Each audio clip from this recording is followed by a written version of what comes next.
संविधान दिवस आज 26 नवंबर है। 26 नवंबर 1949 को हमारा संविधान भारत का बनकर के तैयार हुआ था। डॉक्टर बाबा साहेब भीमराव अम्बेडकर जी जो ड्राफ्टिंग कमेटी के चेयरमैन थे, उनके और उनकी पूरी कमेटी की अनथक मेहनत से, जो लंबे समय से उन्होंने मेहनत की, लगभग 2 साल 11 महीने और 18 दिन की कड़ी मेहनत के बाद ये संविधान बनकर के तैयार हुआ, जो बाद में 26 जनवरी 1950 को इस देश के अंदर लागू हुआ।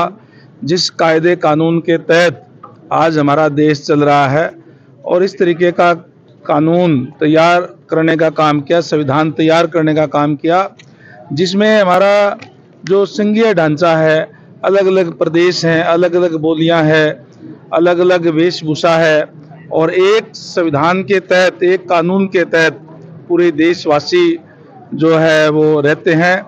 और ये संविधान हमें आज़ादी का एहसास कराता है और हमें अपने जहां अपने अधिकार देता है, वहीं अपने कर्तव्यों के प्रति भी जो एहसास करवाने का काम जो है करता है। मैं बाबा साहेब डॉक्टर भीमराव अम्बेडकर जी को और उनके जो संविधान सभा के जितने भी सदस्य थे उनको नमन करता हूं कि उन्होंने इस जो संविधान लागू करने का काम किया।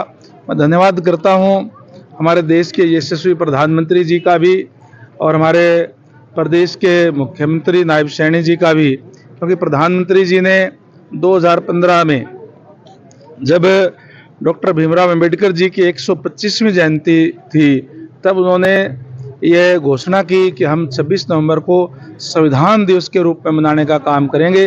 और आज हमारे मुख्यमंत्री माननीय नायब सैनी जी ने निर्णय लिया कि हम क्योंकि आज 75 साल हो गए हैं पूरे इस संविधान के निर्माण के हुए, तो पूरे आज के दिन हर जिले हेडक्वार्टर पे, और जिले हेडक्वार्टर नहीं बल्कि सब डिवीजन लेवल पर भी ये संविधान दिवस जो मनाया जा रहा है। और हमारे जो आने वाली पीढ़ी है उनको ये बताया जा रहा है कि किस तरीके से हमारे जो संविधान के निर्माता थे उन्होंने किस तरीके से हमारा संविधान तैयार करने का काम किया और किस तरीके से इस देश को आज़ाद कराने के लिए जो अनेक हमारे जो शहीद थे उन्होंने कुर्बानियां देने के बाद फिर जो हमें आज़ादी मिली, फिर हमारा संविधान जो है अपना ये तैयार हुआ, जिसके तहत आज देश जो है चल रहा है। मंत्री महोदय जी, एक संविधान को बदलने की बड़ी चर्चा चल रही है। सर बाबा साहब देखिए, ये दुर्भाग्य है, मैं ये कहूँगा इस देश का कि हमारे बहुत ही खूबसूरत हमारा संविधान है और सबसे बड़ा लोकतंत्र जो हमारे देश के अंदर है, और लोकतंत्र के अंदर, प्रजातंत्र के अंदर पक्ष और विपक्ष होता है, और जो पक्ष और विपक्ष दोनों की भूमिका इस टाइप की होनी चाहिए कि जो सत्ता पक्ष के लोग हैं वो कार्य करते हैं, और अगर कोई गलत काम करे उसको आलोचना करनी चाहिए, लेकिन केवल और केवल आलोचना के लिए ही आलोचना करनी है, ये दुर्भाग्य है। आज कांग्रेस पार्टी जो है केवल और केवल क्योंकि वो हम विपक्ष के अंदर है, हमें तो आलोचना ही करनी है, इस तरीके का भ्रमजाल जो आपने कहा, ये लोकसभा के चुनाव के अंदर भी फैलाने का काम किया था। लेकिन आज लोग जानते हैं, लोगों को अच्छी तरीके से पता है कि केवल और केवल इन्होंने भ्रमजाल फैलाने का काम किया था। लोग आज बात उनके नहीं मानते।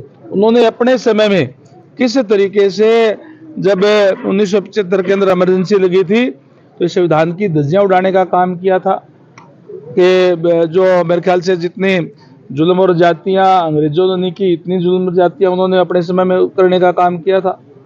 सर बाबा साहब ने आरक्षण का हक दिया था पिछड़ी जातियों को, या जो समाज में उभरने के लिए, लेकिन अब आरक्षण को लेकर बड़ा मुद्दा छिड़ा हुआ है। कुछ विपक्षी पार्टियां हैं वो आरक्षण खत्म करने की भी बात कर रहे हैं। बीजेपी क्या स्टैंड कर रही है? देखिए, बीजेपी का बड़ा साफ स्टैंड है।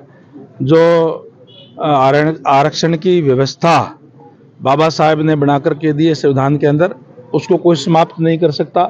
ये केवल और केवल विपक्षी लोग हैं, ये भ्रम का जाल फैलाने का प्रयास ये करते हैं। और हमने तो जिस तरीके से बाबा साहेब ने एक व्यवस्था दी थी कि वंचित वर्गों को इसका लाभ मिलना चाहिए ताकि वो भी आगे आ सकें। आज जो शेड्यूल कास्ट है उसके अंदर भी जो डीएससी है, जो डिप्राइव्ड शेड्यूल कास्ट है, उनको भी सामाजिक न्याय देते हुए हमने जो उनसे वायदा किया था पहली कैबिनेट में ही उसके अंदर वर्गीकरण करने का काम किया है ताकि जो अति पिछड़े हैं उनको भी उसका लाभ मिल सके। हरियाणा में सर हरियाणा कौशल रोजगार उसके अंदर आरक्षण का कोई प्रावधान नहीं है, जो इनमें लग रहे हैं वो चीजें लगा रहे हैं। आप अपडेट करें अपनी, उसके अंदर सारी चीजें हैं। और आज भी अगर मैं कहूँ ये कांग्रेस की भाषा आप ना, उन्होंने बता दी होगी बात, आप उनकी बात बोल रहे हैं। सर सरकार ने कल 2 लाख युवाओं को रोजगार देने का निर्णय किया कि पक्की नौकरी उनको देगी बिना पर्ची बिना खर्ची। देखिए भारतीय जनता पार्टी जो कहती है वो करती है जी। हमने अपने जो संकल्प पत्र है, हम घोषणा पत्र नहीं कहते, हम संकल्प पत्र कहते हैं। जो हम कहते हैं उसका संकल्प लेकर के उसको पूरा करते हैं। हमने जब आदरणीय नायब सैनी जी ने शपथ ली थी और पूरे मंत्रिमंडल ने शपथ ली, मंच से नीचे उतरने से पहले लगभग 26,000 युवाओं को बिना पर्ची बिना खर्ची के नौकरी देने का काम किया। घर बैठे बिठाए उनको सिलेक्शन लेटर मिले और आगे भी हमारा संकल्प है कि ये प्रक्रिया निरंतर चलती रहेगी। जो हमने कहा है कि 2 लाख युवाओं को हम रोजगार देंगे, पक्की नौकरियां देंगे, निश्चित तौर पर हम देंगे। हमने ये भी कहा था कि जो एचकेआरएन से लगे हुए हैं उनको जॉब की सिक्योरिटी देने का काम करेंगे। उनको जॉब की सिक्योरिटी देने का काम भी किया है, उनको कोई हटा नहीं पाएगा और उनकी तनख्वाह के अंदर भी बढ़ोतरी जो है वो होगी। अभी जो मेरे मित्र जो आरक्षण की बात कर रहे थे उसके अंदर उसकी व्यवस्था भी करने का काम करेंगे। लेकिन जो लगे हुए हैं उसके अंदर भी अगर हम देखें तो आरक्षण जितना बढ़ता है उससे ज़्यादा परसेंटेज के हिसाब से ही लगे हुए हैं।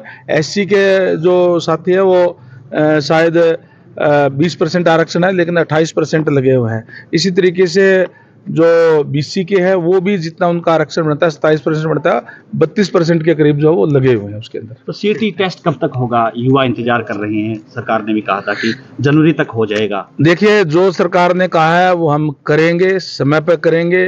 युवाओं को विश्वास भारतीय जनता पार्टी पर है और इसीलिए आज युवा वर्ग भारतीय जनता पार्टी के साथ है। धन्यवाद।